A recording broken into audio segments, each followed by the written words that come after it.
Somebody also asked me when did I think that this would ever go away, and I said, listen, we have too many other issues that are contributing to it. So undereducation, underemployment, those kinds of things contribute to this being a prime area for it. So it has nothing to do with anything. There's some economic development that's got to take place. All of those things have to take place. Ready?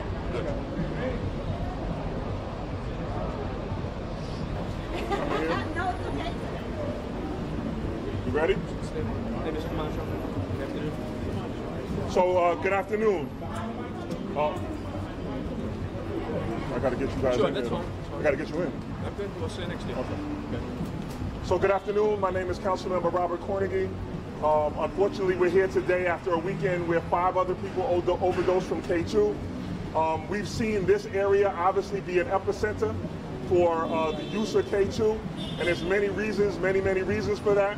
But I want to say it's a pleasure to stand with the community board chair, and also with other elected officials around this issue to demonstrate today that we have not pulled back the resources necessary to change the dynamic in this community. What we've seen is numbers that are phenomenal: 33, 25, and now 5 people overdosing. On a positive note, the NYPD, the community, and elected officials have gotten together to change the narrative around here. So we're down to 5. That's a horrible number still, but in the month of May, we saw a tremendous spike in the use of K2. And now here we are in September with that number, which is a terrible number, but I want to say that the NYPD has made an effort of not victimizing and criminalizing those people using. We've gone after those people who are distributing the drug in this community, and will continue to do that. Because of the intervention of NYPD based on the community's outcry and based on elected officials, this is one of the first times that I can say that we've stood together as a community, both NYPD, elected officials, and the community, to stand up against an epidemic. So they say when you really want to make a change in the community, people have to come together. NYPD has to work with the community. NYPD has to understand and ask for the help of the community, and have gotten that. So we targeted, from an administrative standpoint and from a legislative standpoint, we targeted the distributors. We shut down the bodega behind us. We've shut down several bodegas in the city of New York who are illegally selling K2 to individuals on the street, and now we see a change. What we see now is they've gone back to the old way of doing things, which is one-to-one, hand-to-hand on the street. Whether they're loosely associated with these bodegas or whether they're operating independently, we're here today to say now the message is still clear and consistent. Whether it's a bodega or whether it's an individual or a criminal syndicate, we will not let that happen in this community. And that's why we're here today. Oh, my colleague is here in government, Antonio Reynoso. So that's another thing. We got Bushwick and Bed-Stuy standing together on this corner to send a declarative statement that between us, the community, and the NYPD, we will not allow this to continue to happen in our community. So right now, I'd like to have some remarks being brought from my colleague and friend in government, Antonio Reynoso. Thank you. Thank you. I just want to keep it short. I want to thank Councilmember Robert Cornegy for continuing to pay attention to this issue. I do want to say I want us to be very careful about who we're targeting and making sure that we remember that the users are victims here and that we need to provide the right type of services to make sure that we're taking care of our community. I also want to acknowledge the fact that we've been doing work on Broadway for a very long time called Brighten Broadway, where the merchants and high school students have been working together to try to deal with the issue of darkness on Broadway. There have been positive things that we've been doing. Let's go after the bad guys and be careful about who the victims are and not go after the abusers. It's very important to us. I also have a letter here that I wrote to the MTA about helping us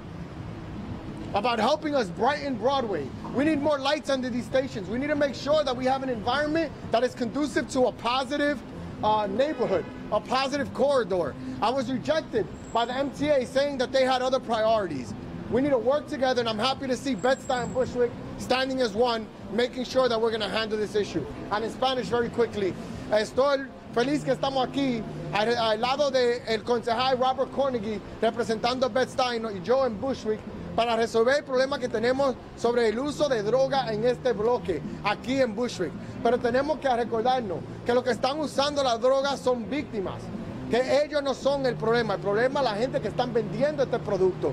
Y estamos aquí para asegurar que el futuro de Broadway sea algo más positivo y que no se siga viendo tan negativo. Y otra vez le quiero dar las gracias al concejal Cornegy por organizar esta conferencia de prensa. Thank you. Thank you. So 2 questions I was asked that I think are important that we address. One was, why do I think that in other states and other cities, the numbers are so high and they're not the same here? So I believe Connecticut saw 60 people overdose very recently. I really got to say that I think that that is important to note, that in my opinion is because we've decided as a community, NYPD, elected officials, the community in general, to attack this and not to vilify those people who are using the drug, to go after the distributors and after the people who are doing sales. I think that's what changes the dynamic. And so I want to publicly thank NYPD for taking that and having some compassion, because that hasn't always been the case. So here we are showing a shining example how we can work together as a community to bring those numbers down. Again, 5 people is 5 people too many. But as late as May, we've had 25, and before that 33 people overdosing at the same time. So it's a concerted effort that stays. I also want to say, on behalf of what Antonio said, is that we are also making sure that we have the resources available for the treatment facilities in this community so that they can provide the necessary services to the end users who are also victims. Someone also asked me, they said, why do I think that this proliferation continues to happen in minority communities? It's because the ground is so ripe for that. With undereducation, underemployment, problems with housing, those are the things that create an environment of hopelessness, and that's one of the crutches that drug abusers or substance abusers use and stay within the confines of. So we have to work to continue to change that narrative and to make sure as a council that we work to make sure that there is good affordable housing, that the school systems in all communities can produce productive young people.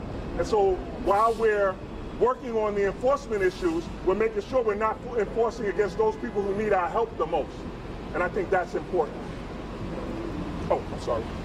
Yeah, please. I'm sorry. That's way too high for you. I'm sorry. That's fine. Can everyone see me and hear me? That's what's important.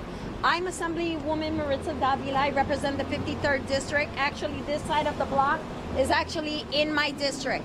About a month ago, I was doing a boots on the ground campaign here, where a lot of my a program from my district, as well as the community, came out to give out Narcan kits and food. And what I am seeing here, and I grew up in this neighborhood my entire life, and that's a long time.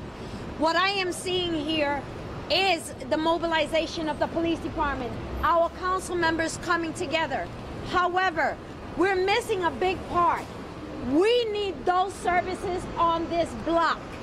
We need it here. We need a boots on the ground campaign where these people, or the people that are addicted to these drugs, can come directly and be able to get the services without having to be vilified or pointed fingers at. We need to have these services right here. We know this is the 3rd press conference we're having, and yes, it has minimized, but 5 is way too much, no matter what. Let's continue to work together. Thank you, Robert Cornegy. Thank you, Councilman Reynoso, and thank you to the NYPD. Let's continue to work together so that we don't have to do this anymore. Thank you. So thank you, Assemblywoman. Also, it was asked, well, what is the NYPD's next step? Now, I'm not at liberty to discuss that, and I think that some of the tactics that are being deployed by the NYPD, I would be remiss if I released them. But there is a methodology for dealing with this, and I want to appreciate the NYPD. I don't want that question to be asked because I don't want to tip our hands as enforcement to what they're going to do going forward to make sure. But I've been given the commitment, and the commitment has been demonstrated by the NYPD to be here by deploying officers consistently in this area. I made the joke that I live very close by here, and I ride by here all time of the night, and there's always a police presence. Sometimes it's larger than other, sometimes it's smaller than other, but I can always count on the NYPD since we've begun this enforcement effort here to be here and to be present. Also, the community and the local developments have been making sure that we're aware of anybody that they may be detecting who is dealing drugs in this community. So we've now had the community who's saying enough is enough and who are willing to stand up and give information, if not directly to NYPD, but to my office and to Antonio's office and to Maritza Davila's office. Oh, and I see a representative from the Congresswoman's office. So now I have to note that we have city, state, and federal government present on this effort, as well as the NYPD. There's nothing we can do when it's that level of turnout. So I guess on behalf of Congresswoman Nydia Velázquez, we have some remarks. Saludos a todos. Estoy aquí representando a la congresista Nydia Velázquez. Darle las gracias al señor Cornegy, a Maritza Dávila, al concejal Reynoso, a Roberto Camacho de la Community Board y a todos los oficiales que estamos aquí. Sabemos que tenemos un crisis de droga en esta comunidad. Esta es la tercera vez que estamos aquí luchando para mejorar la calidad de vida y combatir esta droga que está en la calle en nuestra comunidad. Sabemos que tenemos que hacer todos los esfuerzos de todos los niveles de gobierno. Y sabemos que la congresista Nydia Velázquez introdució una enmienda en Washington para servicios, para más fondos para esta enfermedad. Estoy aquí para dejarles saber que estamos trabajando conjuntos y vamos a dar mucha lucha para que haya más policía y más seguridad aquí. I'm here on behalf of Congressmember Velázquez. She's in Washington today, but I want to thank Councilman Cornegy, Assemblywoman Davila, Councilman Reynoso, and the Chair of Board 1, Roberto Camacho. We know that with this condition, this is the third press conference that we are holding here in the past 2 years on this K2 issue. This is an illness, this is a drug that has to be dealt in various ways. We need more law enforcement, we need better street lighting at this junction here by the MTA, and we need to ensure that there are funding available for behavioral services. This is a combination that we are all working to secure. Right now, we want to thank the police department for also being here. But locking up all of these users is not going to help the situation. We need to go after the dealer. We need to go after the product. Who is bringing the product into this country? And we also need to ensure that services are provided to those in need. So we are with the small businesses community. We are urging MTA to increase the street lighting here, and we need more law enforcement on the street. Thank you very much. Thank you. Yes. So now we're going to hear from the Chair Community Board 4, who stood strong on this issue, who represents his community with a level of passion that I wish all community board chairs have. Right now, Community Board Chair 4. Listen, I'm not a big talker in regards to numbers. You know why? Because if it's somebody in my family, guess what? It's a problem.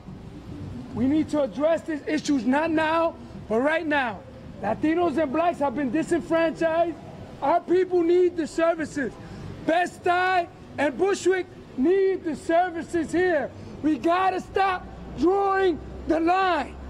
We gotta stop drawing the line. We need lights, we need services, we need jobs. The police department got their hands tied if you don't give them the service they need and the community needs. We need to help these black and Latino people like us. We need the service. I was here 2 weeks ago with my assemblywoman, boots on the ground, serving them food, helping them with the Narcan, educating them, getting them services. We need services now. We got to stop these high-class development, got to give them housing. We need to help the Latinos and blacks. I'm talking about my heart. I'm not writing nothing. I'm not voting for nothing. I'm not running for nothing. I've been here 57 years, all over Broadway. I've been trying to organize with EBC to lighten up Broadway. We need DOT. We need transit here. We need a plaza. We need services here. Come on, what's going to happen? We need the services here. Let's stop the crap. Let's go to work. They can't do it by themselves. We need to do it. This is our home. Tomorrow they're gone, and we're stuck with this. Let's get going. Carnegie, thank you for being up and up. Listen, there is no borders. There is no borders here. Best-Eye and Bushwick, we got to turn up and get the services we need. That's all I have to say. Thank you. Thank you. Thank you. So listen, I really appreciate and respect the fact that NYPD came to stand with us. There are meetings that fortunately we have as in terms of how we're going to go forward with enforcement. Again, I think I would be remiss if I tried to explain all the tactics around what will be deployed in order to make this a safe corridor. But I can assure you that what you see today is how it is, and that we're standing together as a community to make a difference in this. And if we can do this here, we can do it in education, we can do it in housing, we can do it in public safety. So this is a shining example of how when you say enough is enough, this is what it looks like when enough is enough. When we all come together, we send a resounding message that we are going to affect change in our community. And that's what you see today. I don't know if anybody has any questions.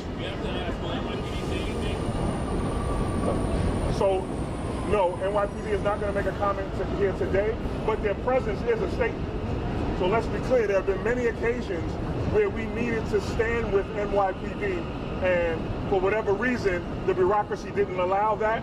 We made the call, and they cut through all the red tape, and they're here today. So while they're not making a verbal statement, their presence here today makes a tremendous statement. Yes.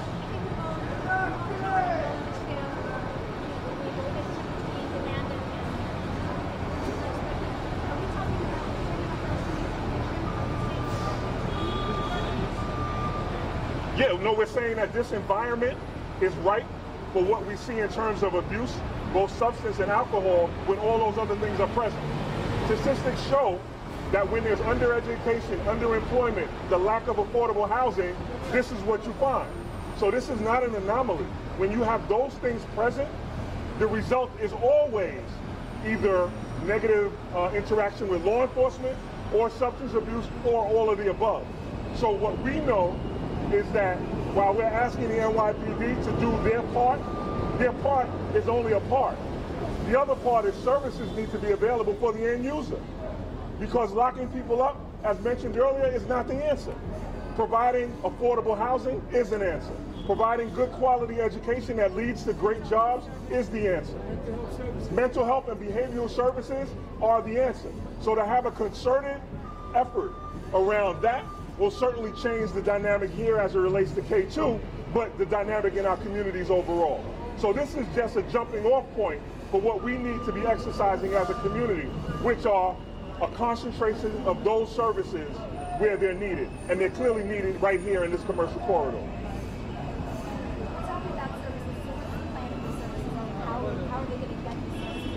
Right now we're doing an assessment on the treatment facilities that are in close proximity here, making sure that they have the necessary resources to be able to deal with individuals who find themselves that are substance abusers. And if it's not available, I can promise you that myself and Antonio Reynoso, from a council perspective, are going to demand from our speaker that the resources that are there are necessary. We're not going to just pour money in, though. We're going to make sure that we do a firm assessment of what's necessary. And so I have a commitment from myself and from my council colleagues and my state colleagues to do exactly that. So anything other than that is irresponsible.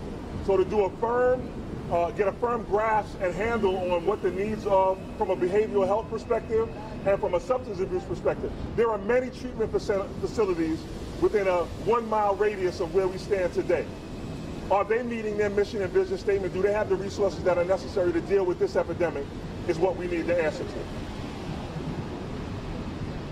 Can you go more into detail, even though they can't tell you exactly what a strategy is going to be, but their commitment in terms of police presence, I know the services are important, but law enforcement, you know, preventing these things from these transactions from actually going on is really important too. So what is that kind of commitment that you have received from the authorities? Right, so the degree that I can answer is, I've seen an increased police presence myself in the area. Now, people will always cry for more law enforcement. That's a slippery slope, because we don't want negative interaction between our, hardworking, tax-paying citizens and law enforcement. We don't want law enforcement on the front line having to make a judgment or determination on who's good and who's bad.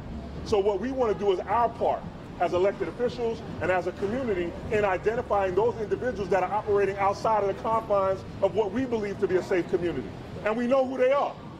So when we're willing and ready to stand up and identify them, whether it's to our elected offices or to the police department directly, we're going to make a change.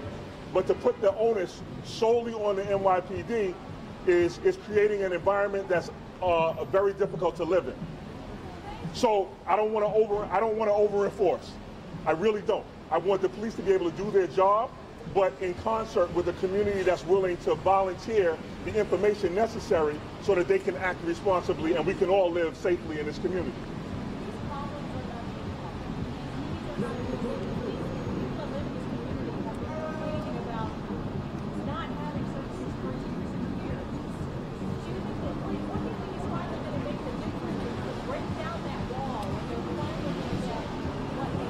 I'm going to let you talk, but let me just answer this. It's a concentration of services. When there was a war on poverty in the 20s and 30s, they created an environment where the government poured in resources to match all of the needs, not just law enforcement, not just substance abuse, but there was a concentration of services.